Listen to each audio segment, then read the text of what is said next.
بسم الله الرحمن الرحيم. السلام عليكم ورحمة الله وبركاته. بسم الله الرحمن الرحيم. الحمد لله رب العالمين، وأصلي وأسلم صلاة وتسليما يليقان بمقام أمير الأنبياء وإمام المرسلين، وأشهد أن لا إله إلا الله ولي الصالحين، وأشهد أن سيدنا ونبينا وعظيمنا وحبيبنا محمدا رسول الله خاتم الأنبياء والمرسلين. صل اللهم وسلم وبارك على هذا النبي الأمين وعلى آله وصحابته الغر الميامين، وارحم اللهم مشايخنا ووالدينا وأمواتنا وأموات المسلمين أجمعين. رب يسر ولا تعسر وعنا يا كريم. رب علمنا ما جهلنا وذكرنا ما نسينا بفضلك يا لطيف الدارين آمين. بسم الله الرحمن الرحيم. لإيلاف قريش إيلافهم رحلة الشتاء والصيف فليعبدوا رب هذا البيت الذي أطعمهم من جوع وآمنهم من خوف. سورة قريش يعني أسبوعي هرأان بلاوني marka waxaan ka hadalnay qaybo badan oo iijaabi ah oo ka hadlaysay mucaamaladii wanaagsaneed ee nabigeena calayhi salaatu wasalaam ugula mucaamaloon jiray dadkii mushrikiinta ahaa iyo dadkii ahlu kitaabta ahaa iyo dadkii maaragtay yahuudi nasaara kala ahaayeen, wixii dhimmi la noolaa iyo wixii kale oo dhan. marka inta aan ka hadalnay siirada nabiga calayhi salaatu wasalaam ee asxaabtiisa dhan waxay ahayd wanaag iyo jacayl iyo ixtiraam iyo naxariis iyo isdhexgal inuu ka wada dhexayn jiray iyaga iyo mushrikiintii. kadibna waxaan bilownay inaan ka hadalno muslimiinta ku nool dhulalka aan islaamiga ahayn sida dadkeena North America ku nool iyo wixii la mid ah, yani waxyaabaha ay waajahaan ama dhibaatooyinka soo food saarto waxaa ka mid ah niri arrimaha bangiga ayaan ka hadalnay iyo mowqifkii islaamka ka qabay ama aniga aan arkay waan ka sheekeeyey. arrinta kale oo iyadana marar qaarkood xasaasi ah oo marar badan soo laalaabato oo dad badan ay weydiiyaan iyadana waxaa ka mid ah nabigeena calayhi salaatu wasalaam inuu yiri laa tabda'uu alyahuuda waannasaara bisalaam. yahuudda iyo masiixiyiinta salaanta ha ku bilaabina. waidaa ra'aytum axadahum fi طariiqi faاضطaruuhu ilaa adyaqih. qafkooda haddaad ku aragtaan waddadana ku cariiriya, meesha ugu cariirsan jidka ha ka maro. xadiiska waxaa soo wariyay imaam albukhaari, waxaa soo wariyay imaam muslim, waxaa soo wariyay imaam axmed ibn xambal, waxaa soo wariyey imaam at-tirmidhi. xadiiska marka wuxuu ka mid yahay axaadiista saxiixa nabigana calayhi salaatu wasalaam laga soo wariyey. annagana waxaan ognahay gaar ahaan duruusteena saan u bilaabnay badanaa waxaan ka sheekaynaa dhanka positiveka ama wanaagga nabigana calayhi salaatu wasalaam. arrintaanna way jirtaa, sidaa daraaddeed fuqahaadeena waxay ka dhiseen yani way ka wada hadleen ama kutubteena fiqiga kutubta xadiiskaba way ka sheekeeyaan xadiiskan. imaam nawawi markuu sharxay saxiix muslim wuxuu yidhi laa yutrak lidhimmiy sadru طariiq bal yuضطaru ilaa adyaqihi. qofka dhimmiga ah, dhimmiga waxaa qofka kaafirka ah ee muslimiinta ku dhex nool, looguma tegaayo jidka waddada dhexdeeda, looma dhaafayo, waa la cariirinaa si uu u maro meesha ugu cariirsanayd. sidoo kale imaam alqaraafi oo a'imat almalikiya ah, nawawi wuxuu ahaa shaafici, qaraafina waa malikiya. kitaabkiisa adhakhira wuxuu leeyahay wayuضطaruuna ila almadiiq. waxaa lagu kalifayaa meesha ugu cariirsan inay maraan, waa lagu cariirinaa waddooyinkii dadka gaalada ah. salaamna lagama qaadayo, mana la salaamayo, salaanta laguma bilaabayo, yani jidkana maaragtay cariiri ayaa loogu dhigayaa. sidoo kale culamaa tafsiir way ku ta'asureen, sida imaam ibn kathiir wuxuu leeyahay laa yajuuzu iczaaza ahli dhimma walaa rafcihim maca almuslimiin. ma banaana xaaraam wayo ka wada in cizo loo yeelo dadka maaragtay ahli dhimmada ah, gaalada nala nool. ahli dhimma walaa rafcihim maca almuslimiin bal hum adillaa sagara, sababtoo waa kuwa dulaysan oo yaryar, ashqiyaa oo nasiib dara. الإمام المناوي سجن في كتاب تيسير حلاه لأن السلامة مركي حديث كانوا شرحها سجن صوت السلام تحول خفك لغو بلاوة إعزاز وخفك ولا عزينا خف مركي السلام تكون بلاوة أو قال ويا مسلم عن أهان خفك عزاء يا وياشي ولا يجوز إعزازهم ما نبنانا إن ما أردت كاس عزاء لو يلا فيحرم وحرام نخونيسة ابتداؤهم إن سلامت لغو بلاوة على الأصح سيد الصحة يعني حرام ويقول إمام المناوي خفك ما أردت عند أصح عند الشافعية سأبديهم إن خفك المسلم كأهان سلامت لغو بلاوة إن ما أردت وضدي لغو عريري لكن أنت هذا سوق وحركيسة حديثك قبول أيها لي والقاتي محدثين الإمام النووي غير كيسن سائي وشرحان مفسرين تنا سائي وشرحان إلا لقصوا قارة حد عصرية ذن أنا عصرية ذن استيلوا حاجرة علماء إلا هذا موقف كاسكتاغن شيخ مشايخ الأولين علماء السعودية كما شيخ ابن عثيمين رحمه الله يسألون حولي لا يجوز أن يبدأوا بالسلام ما بنانا سلامت إن لغو بلاوضتك قال ذا لأن في هذا إذلالا للمسلم تاس وحيد هاي المسلم كان دولين يسا مركا تخفك قال كان مسلم كان سلامت أتكو بلاويسي خفك مسلم كان دوليسي هاس أيهو دكتي حين يبدأ مركو بلاوي سلامت بتعظيم غير مسلم يعني واحد مثل وينيسي خفك مسلم كأهان والمسلم أعلى مرتبة خفك مسلم كان كدرجة سرية خفك مسلم كأهان فلا ينبغي أن يذل نفسه معنى بنانا أن خفك مسلم كأنه أزدلي وليس في الحديث حديث كثر كوما عدينا يكيري تنفير عن الإسلام ذلك الإسلام كأنه كديدين يعني حديث كاس هدي خف مع مسلم أهان أخرسته وردها يعني قال سلامت حكم بلاون ودودنا كعريرية معنى هذا ما هو يري شيخ ابن عثيمين إلى أن حرسته إسلام كذلك كأنه كديدين يسد بل فيه إظهار لعزة المسلم وحد موجين يسا إسلام كعزة أوليه مركات سلامت كديديس سوكلا فتاوى اللجنة الدائمة في السعودية لجنة علماء الدائم كالسعودية وحي فتووذين يعني مركز علماء السعودية لسكو الدرواي لا يجوز بداءة الكافر بالسلام ما بنانا خفك كافر كإن سلام تلغو بلاب علماء هذا النور سوكل وعاكم إذا عالم كان أحد يهرنا عن صاخة مجيء الشيخ أبو إسحاق الحويني أو علماء السلفيين توين كم إذا محدث كل وين هذا النور ويان وحولي الكافر له نمط خفك قال كه ويلا استعمال أياجرا ضيق عليه وضدك عريري خفك قال كه وإن وضد له عريرية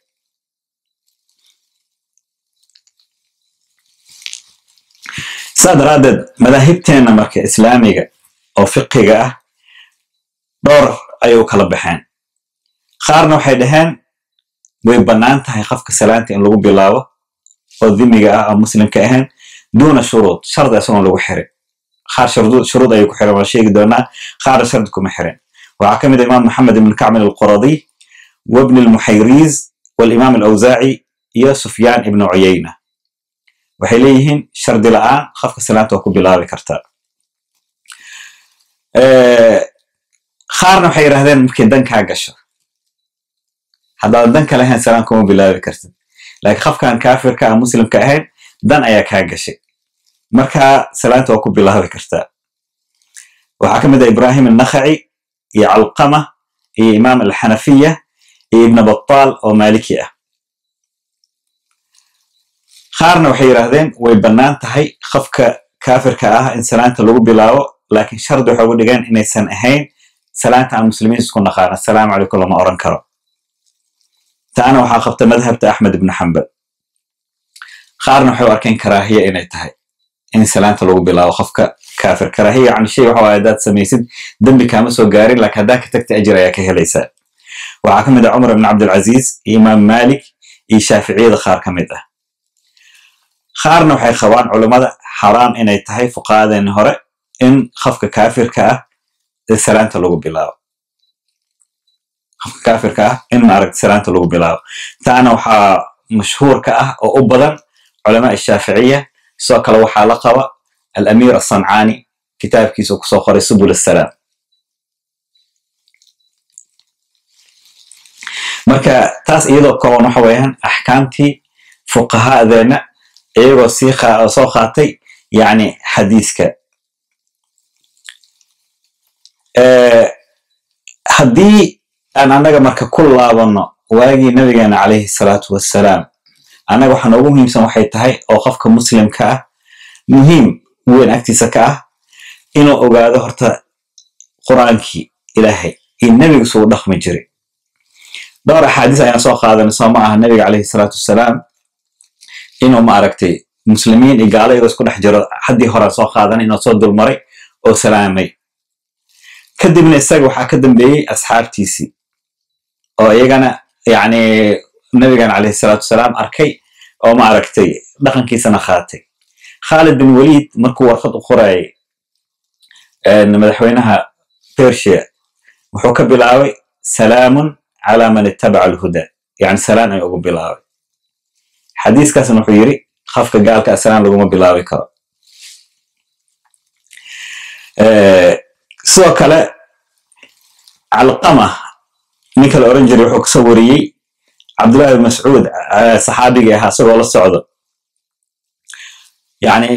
cabdullahi bin mascuud ayaa dameerkii saarnaa, calqama gadaal ay u saarnaa, waa isla socdeen. dadna waxaa la socda dhimmiyiin ah oo ahli kitaab ah. markii dambe way sii leexanayeen kuwii dhimmiyiinta, jidka wadada lagu kala baxaray. cabdullahi bin mascuud marka wuxuu yiri salaamu calaykum, yani mac salaam uu yiri salaamu calaykum kuwii ku yiri. marka calqama ku yiri dadkan yani muslimiinna ma aha. markaasuu yiri xaqii yani wehelinta weyn way soo weheliyeen intaan oo dhan wadadan wada soconay, anuu salaamu calaykum dhan oran see ma aragtay ku bixi karaan. sidoo kale maxamed ibnu ziyaad wuxuu yiri saxaabiga abu umaama albahili la oran jiray masaajidka isagoo jooga gacantan kasoo qabtay, nin waa yeelo ahaa yani da'diisaa weynaatay. markuu aan isla soconay yiri gurigiisaan u kaxaynay. cidduu wadada ku arko qaf yar iyo qaf weyn iyo qaf muslim ah iyo qaf aan muslim ahaynbo assalaamu calaykum ayuu oranay uu salaamay. markaasaan ku iri yani salaantaan nooc dad walba aad salaamaysa maxay tahay? wuxuu yiri nabigu waxaan ka maqlay calayhi salaatu wasalaam isagoo dhahayo ina allaha ilahi subxana watacaala jacala salaama salaanta wuxuu ka yeelay taxiyatan liummatina, ummaddeeda inay isku salaamaan, wa amaanan liahli dhimmatina, dadka ma aragtay oo muslimiinta ahaanna amaan inay u ahaato, caddaynayso walaaltinimo iyo wanaag inuu naga dhexeeyo annagii iyagii. sidoo kale waxaa la soo wariyey cabdullaahi ibnu cumar ibnu alkhataab radia allahu canh, isagana suuqo badana aadi jiray markuu ma aragtay firaaqa leeyahay si uu dadka u salaamo. marka mar asagoo suuqa joogo wuxuu arkay rajulun zinji. zinji waxaa lagu magacaabaa yani dadka ma aragtay midabkooda madowga ah. nin madow ayuu ma aragtay arkay, markaasuu yiri ninkii salaamu calaykum. ninka uma jawaabin, ninkii madow uma jawaabin. markaasuu weydiiyey, markaasa ninkan zinji min tamtamani, zinji oo nin madow tamtamani. tamtamani maxaa ka wadinaya in hadda yimid way ku yiraahdeen. wax uu kala yaqaan luqada carabigana ma yaqaano, muslimna ma aha, reer madiinana ma yaqaan. waxa ku hadlaysa uu garan waaya ninka. assalaamu calaykum aad tiri. xiraan suuqa mar walba waxaan u imaado dadkan inaan wada salaamo si aan ajir ugu helo. yani ma oran nin aan muslim ahayn salaamay astaghfirullah muusan oran. marka xadiiskii noocaas ahaa salaanta mamnuucay xaaraantimeey waxa u sii dagaalada aan gelin. haddana kitaabkiisa manquul wuxuu ku leeyahay kasiiran ma samicnaa, waxaan mar walba maqli jirnay reer room haddaan la weerarin iyagaa soo weerara. marka hujuum wuu iska jiray oo ha noqoto ijtihaad dhankooda khalad ka dhici jiray, ama ha noqoto mararka qaarkood codsi uu imaanay hanala soo gaaro madaxweynaha dulmi ee nugu haya nagala qabto. haddana dowladaba awood leh sidoo kale waa laga codsadaa soomaa markii meel dulmi ka jiro, dadkan dulmiga naga haya naga qabta. yani maraykan meelo badan way gashaa soo ma aha. sidoo kale awood ayaa jirtay muslimiintii, iyo damac adduunyana wuu jiray sababtoo qaararkooda meelaha ay soo qabsan jireen iyo xoolaha iyo addoommada ay yeelan jireen yani lama sheegin karin. marka waxaa ugu sii darneed waxaas bashar ayay ahaayeen in mar walba ay haysan jireen sida haddaba ilaa hadda ay jiraan culimo oo ma aragtay u fatwooda oo aayad ama axaadiis u keena oo support garaynaya waxay iyaga rabaan inay sameeyaan. marka ayaa waxaa dhacday inay jireen culimo axaadiistan oo kale la imaan jiray ee dadka u muujinaya in la naco ahli kitaabta, in wadooyinka lagu cariiriyo, in ma aragtay lala dagaalamo, inaan salaanta laga qaadan, inaan la waxay in waxyaa imaan jiray. marka axaadiistii marka waxaa soo galeen qaar saxiixa iyo qaar daciif ah. marka hadda haddaan ku laabto xadiiskii aan ku bilaabay, waxaan niri waxaa soo wariyey imaam al-Bukhari, waxaa soo wariyey imaam Muslim, waxaa soo wariyey imaam Tirmidhi iyo imaam Ahmad ibn Hanbal. imaam Muslim wuxuu ku leeyahay xadathanii Qutayba ibn Sa'id xadathana Abd al-Aziz can Suhayl ibn Abi Salih السماني عن أبيه ذكوان عن أبي هريرة رضي الله عنه أن النبي صلى الله عليه وسلم يعني إنه النبي عليه السلام يري حديثكي يهود iyo nasaarada salaanta ha ku bilaabina, haddaa waddada ku aragtaana waddada ku cariiriya. waan idin sheegay fuqahaada meelaha ay la aadeen xadiiskii. xadiiska marka saa u jeedin ruwaadiisa way badan yihiin, laakiin baxsi cilmi ahaan markaa u fiirisid xadiiska kulli wuxuu kusoo biishubanayaa hal nin, Suhayl ibn Abi Salih as-Samman. kulligooda inta soo warisay halkan ay kusoo biishubanayaan Suhayl ibn Abi Salih as-Samman, oo isagana ka wariyay aabihiisa Dhakwaan, aabihiina ka wariyay imaam Abu Hurayra. waxaan ognahay imaam Abu Hurayra saxaabiga ahaa, arday badan inuu lahaa.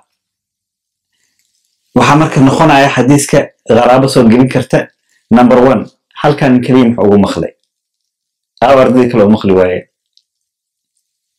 حتى ابن كثير مركو كهدلاي ابن مسعود إنه ما عرفتي ضد مسلمين أهل والسلامي وحير ابن مسعود حلقة الحديث كان إنه سنجارم ما أوجي الحديث كان. طيب حكم وين النبي صلى الله عليه وسلم حكم كان الجروب بين مخلص صما أهل وحكم كوب ناضي سهيل ابن أبي صالح الذكواني. مركتاو حكينا نساء غرابة. حديث كان مكوية حديث الفرد الغريب أو حكم ناعس وكليه إمام يحيى بن سعيد القطان، إمام أبو بكر البرديجي، إمام أبو داود السجستاني وحي قوان حديث كان ناعس وكليه إن الله قادني. حتى ميك اللي قصوا وريه دويان اللي وكل سونيه حديث فرد غريب مركز وكلويه هل قف لك صبي شو أنا أو ولي صحابي كان لي خان صحابي أرضي لها سكولها. taas waxay keenaysaa tan koowaad in maaragtay xadiiska red light uu ku daarmo. tan labaad culamaa alxadiis waxay isku waafaqsan yihiin xadiiska la soo wariyey qofka soo wariyey hadduu maaragtay riwaayado kala keeno oo riwaayadihiina isku si aysan ahayn oo isgaraacayaan, qofka soo wariyay hadduu yahay qof lagu kalsoon yahay oo thiqa ahaa laakiin riwaayadii si lawada si kala duwan ku timid, xadiisku wuxuu noqdaa mudtarib, xadiis isgaraacay. xadiiska isgaraacay ninka laga soo wariyay hadduu yahay raawi lagu kalsoonaa, xadiiska wuxuu isku bedelaa daciif. nin lagu kalsoonaayo ahaa thiqa ah, laakiin maadaama xadiiskiisa isgaraacay xadiiskii marxaladii saxiixa uu ka baxay wuxuu noqday daciif. haddiise raawiga uu yahay raawi laga hadlay, yani isku khilaafay inuu lagu kalsoon yahay in kale, xadiiska wuxuu isku bedelayaa munkar, xadiis aan jirin oo la abuurtay. marka saa ay tahay xadiiskii sanadkiisa ama matnigiisaan ka wadaa ma isgaraacay? ha, dhowr jeer ayuu isgaraacay. mar wuxuu leeyahay ha ku bilaabina yahuuda iyo nasaara salaanta. riwaayad kale wuxuu ku leeyahay ha ku degdegina ahlu kitaab inaad salaantaan. tii labaad soo ma aha. riwaayad kale wuxuu leeyahay laa tubaadiruu laa tabda'uuhum bisalaam, salaam ayaan lagu bilaabin, cid ma sheegin. روايات كلا وحلا مشركين تسلان يا لغو بلاوي روايات كلا وحلا يهود يا سلان لغو بلاوي إمس جور إسقراعي شنجر إسلا هالكي راوي مركو حكو عدانا إن إسقراعي داس بدن لو جر هدو إسقراعي لها الويري راوي داس يعني لو كالسون يهي إنو سوق لاي ضعفي حدي لو كالسون لغا هدلين حديث كنا نخونا منكر marka aniga hadda laba cilaan haysta Soomaa ciladii koowaad oo ahayd xadiis fard gariib inuu ahaa ee culimada aan soo sheegay Yahya ibn Sa'id Abu Bakr al-Bardiji iyo Abu Dawud al-Sijistani iyo hatta Imam Ahmad ibn Hanbal kulli way diideen xadiis fardiga gariibka ah in la qaato waxa ku sii dheer xadiiskii mutarib inuu noqday oo ma aragtay aanan isgaraacay oo yani waxa ku sii dheer marka hadda ugu daran ninka soo wariyay yaa ka hadlay ninka soo wariyay intana imaan soo sheegay way ka hadleen in uu ahayn nin ma aragtay lagu kalsoon yahay ahadiisiis waxa kamid ah Rabi'a waxa kamid ah Ali ibn Abdullah al-Madini Imam Bukhari sheekhiisa uu ka hadlay waxa ka hadlay soo kale Yahya ibn Ma'in hadalkiisa waa la qoray xujja laga ma dhigto وحكى له أبو حاتم الرازي وحكى له أبو زرع الرازي وحكى له الإمام العقيلي وحكى له يحيى بن سعيد القطان وحكى له الإمام البخاري وحكى له الإمام ابن حبان وحكى له الإمام علائي كتاب كيس المختلطين ذكو خصمي أو سوق لي وحكى له الإمام برهان الدين الحلبي كتاب كيس الاغتباط وحكى هذلي إمام الدارقطني كتاب كيس إلزامات وتتبع أنت أصلا ويك هذلين مركا سهيل نكاها ابن أبي صالح السمان ابن ذكوان نكاس يعني تاريخ مركا في رسد مركي صاروح عن لو كالسون هي ثقاءها لكن واحد على ويل سبب ضلع كجيريس إمام البخاري الشاعري ويل كسو جيريو داخل يسحقه وخصمي سادرات أردنيس وحكم ده إمام مالك أحاديث إمام مالك وصوري سهيل كصوري ولا قاطع صوته وحكوري أنتو سمسك على الخصم مركي خصنتي وكاستاج إمام مالك حديث كما خاضن إمام مالك لأن كان أرضي وأها كتاب كي سنة وكهد لبابك سلامته ما نسوق لين حديث كان كمصورين صوته محيط هاي وحلقي عواني كان حديث كان كهد لي مركي حاجة مسك على خصنتي تعوامد waxaan nirey dadka soo wariyay xadiiska waxa kamid ah Imam al-Bukhari saxiix ismu ku soo wariyay maya wuxuu ku soo wariyay kitaabkiisa kale adab al-mufradna wuxuu soo qaadan jiray xadiis badan tacaaliq sabab ku kalsooneen laakiin tacaaliq ahaan soo qaadan jiray sababta Imam al-Bukhari dhankiisa ninkan saxiix kama ahayn kuma kalsooneen wuu iska ilaalin jiray ama Imam Muslim laftirkiisa in la dulmiyo ma aha dulmiga Imam Muslim iska laha laakiin gadaashiis wixii ka dambeeyay iskale horodhaciisu ku sheegay kitaabkiisa wuxuu yiri aniga xadiis aan soo qaadanayo waxaan ugu horeysiinayo yiri ragga lagu og yahay kalsooni oo xifdigoodan fiican yahay een wax qoraan dabt ah dadkaas aan laga filanayn khalad inay galaan kuwaas aan ugu hormarnayo ku yiri waxaan ku xijinayaa kuwa sidqiga amaanada iyo runta lagu og yahay laakiin yani darajadii hore ka hooseeyay saddex darajood ku kala sameeyay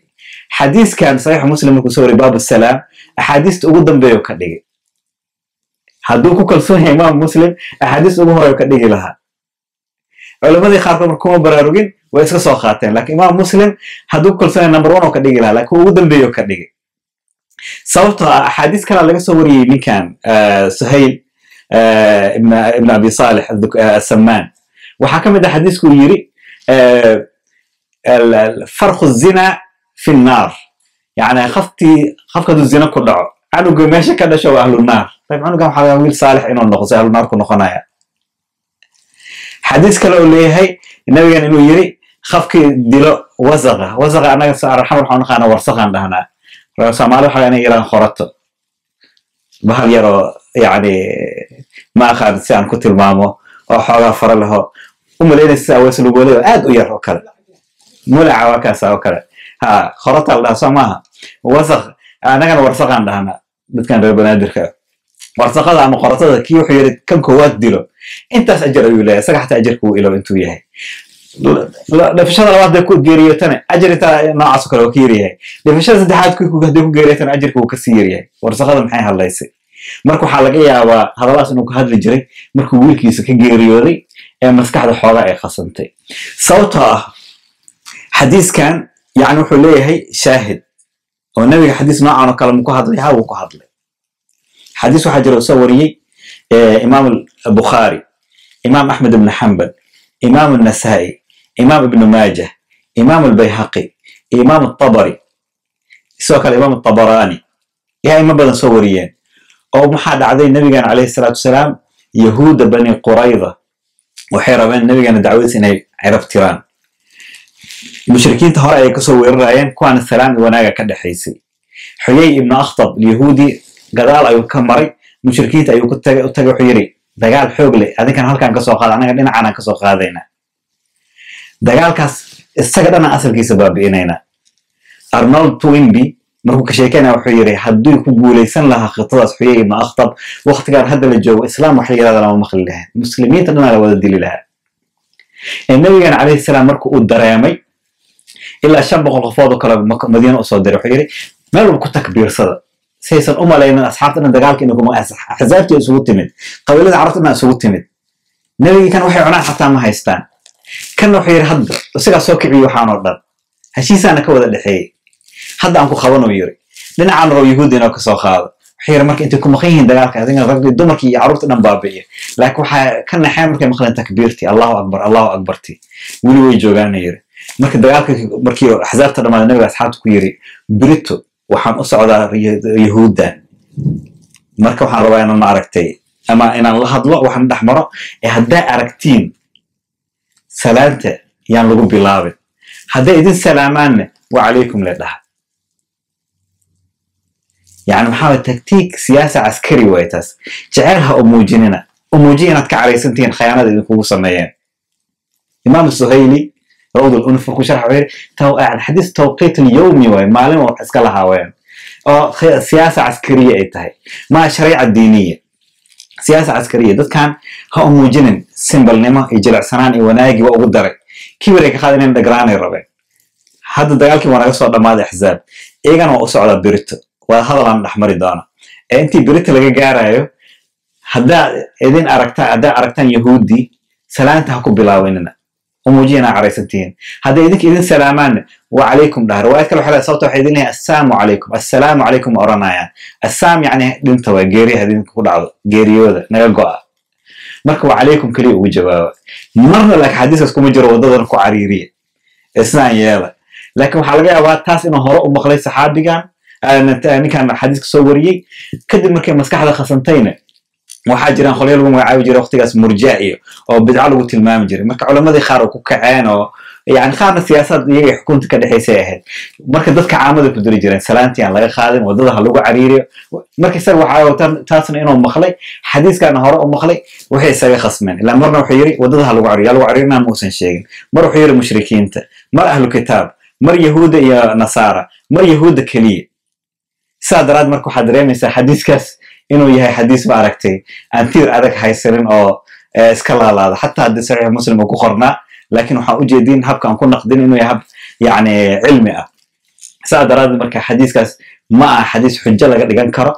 oo xukun laga dhigan karo oo dadka lama oran karo salaanta mala salaamayo ma wala salaami kara hadii ku salaamaan waa loo jawaabi karaa sahih al-bukhari wuxuu soo wariyay abdullah ibn abbas oo nabiga in adeerkiisa ahaa asagoo maaragtay ardiis la joogo bin majuusi ayuu ku yiri salaamu alaykum ibn abbas wuxuu ku jawaabay alaykum asalaam wa rahmatullah markaas yiraahdeen rahmatullah ma ugu dar naxariis ilaahay soo kuma noolo yiri wuxuu oran jiray haduu fircawn ay oran lahaa fircawn barakallahu fiik ilaaha ku barakay anna waxaan oran lahaa wa fiik adigana soo kale imam al-Mirwazi wuxuu yiri aba abdullah ahmed ibn hanbal ayaan waxaan weydiiyay qafkana wuxuu saaxiib leeyahay mawlaal qaraabo yihiin nin nasraani ah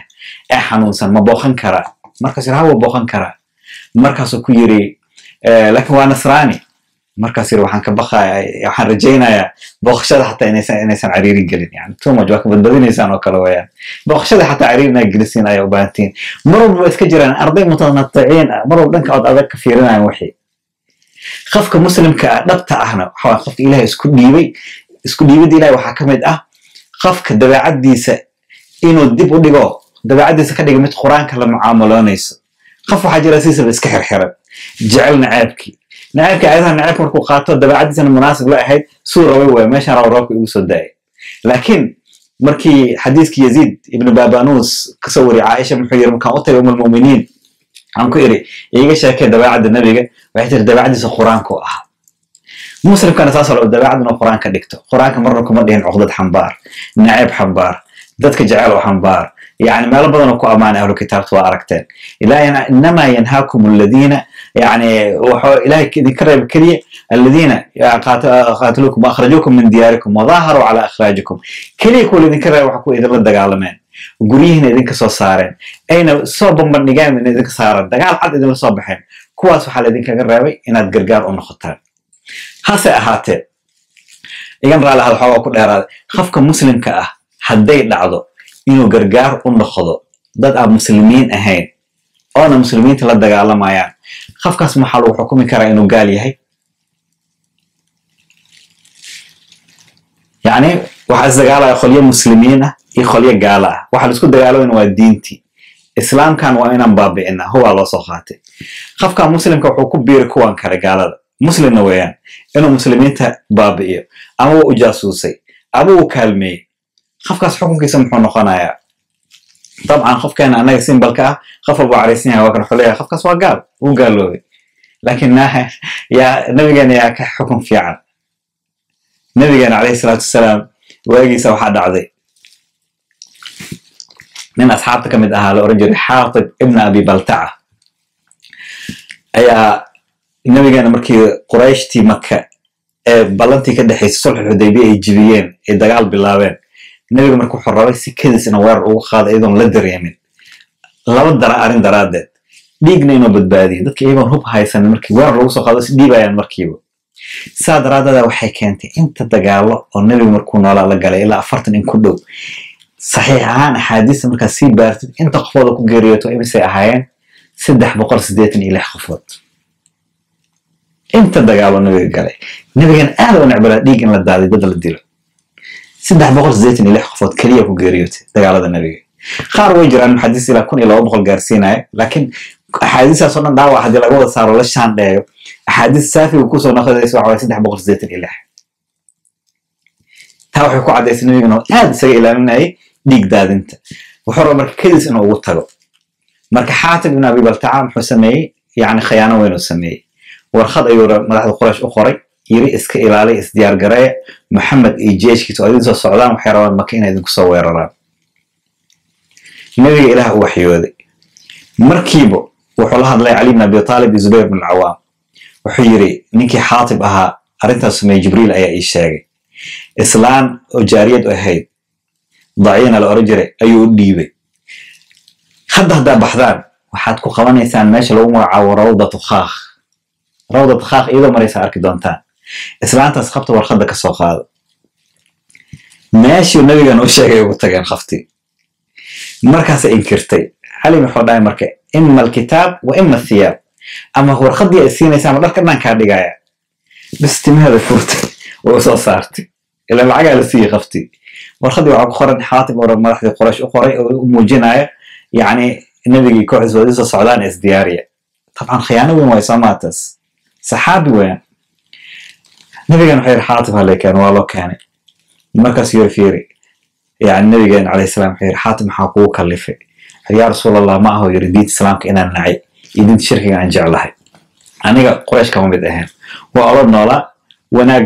badan oo ay sameeyaan aan wiliga wanaag uma sameeynin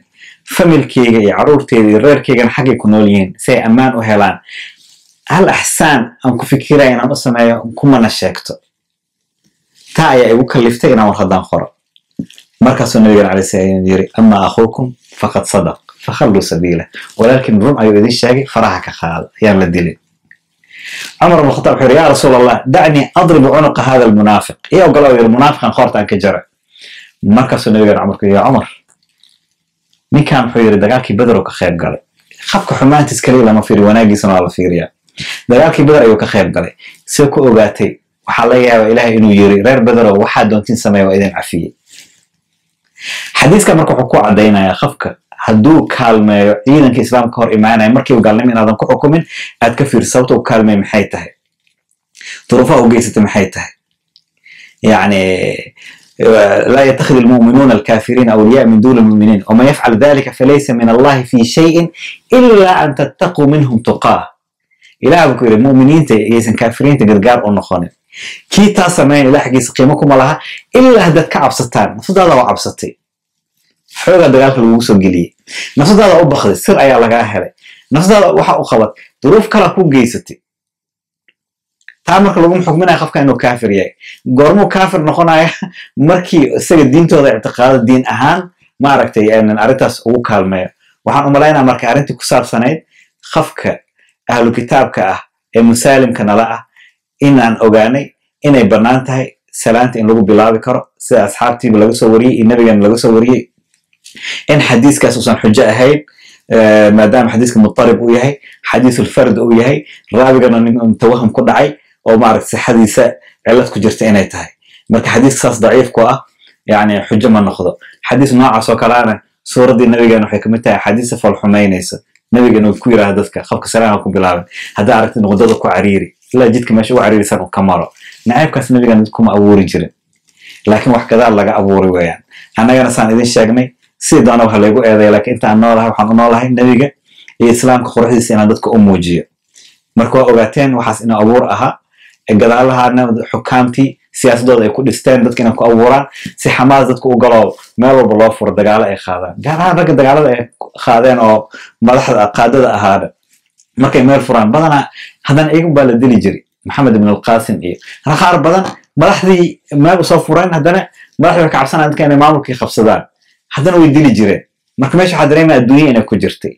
adduunyo marka iyagii ilaahooda ku xisaabtamay laakiin islaamka meeshii laga fool xumeeyay anaga waxa laazim nagu ah inaan muujino soo ku muujinaysa asalka islaamka marka aragtid nabiga saam ku dhaqmi jiray waa maya asxaabtiisa ku dhaqmi jireen waa maya wanaag soo kama dhaxeen Umar ibn Khattab markuu geeriyoonay mindida ku dhacday nafta ka baxaysay yiri usiikum wa ahla dhimmati rasuulillahi khayra waxaan idinkaga dardaarmaya ahla dhimma dadkii nolol muslimiinta aan khayr qafkooda hadii la soo weerarana inaan nafsadiina ku difaacdeen aad ka hortagtaan dhibka loo geysanayo sadrad ibn al-hazm al-dhahiri wuxuu yiri qaf dhimmi aan nolol muslimiinta la hadii la soo weeraro muslimiinta waxa waajib ku ah inay difaacaan hatta xoolahooda dhan ku dhamaado hal qof kaliya la soo weeraro intii ninka la dili lahaa la nool in beesh iyaga hatta hala baabay muslimiintii علم الدين تصحى وتاس لكن كون كلات وين وحين انحرافات السوقلي والله سبحانه وتعالى أعلى وأحكم وأعلم عبير المجد من فوح الخزان إليه تفيض أرواح الأنام حبيب الله بالبشرى تسامى عليه صلاة ربي والسلام عطوف القلب يحلو باليتامى ومن أخلاقه لا وسام وعن